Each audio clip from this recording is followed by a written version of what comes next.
Pemirsa, Idul Adha tak hanya menjadi momen kurban hewan, namun juga menumbuhkan nilai keikhlasan, pengorbanan, dan kepedulian sosial kepada sesama.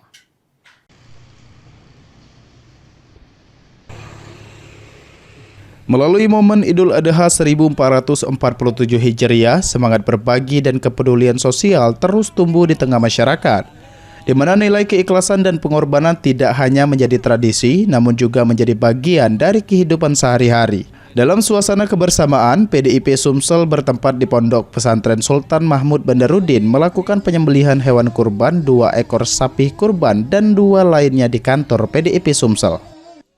Idul Adha sendiri menurut Ustadz Sony Harsono menjadi momen untuk menumbuhkan nilai ketulusan dan keikhlasan dalam kehidupan, sehingga berkurban sebagai bentuk kecintaan kepada Allah Subhanahu wa Ta'ala sekaligus meneladani ketaatan Nabi Ibrahim alaihissalam.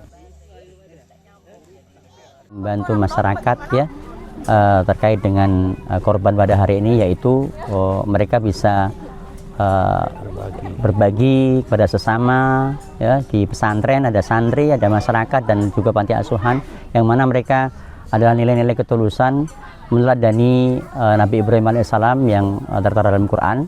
Memberikan 2 ekor sapi yang nantinya untuk diserahkan kepada pondok pesantren ini, nantinya dibagikan kepada masyarakat yang berhak menerimanya.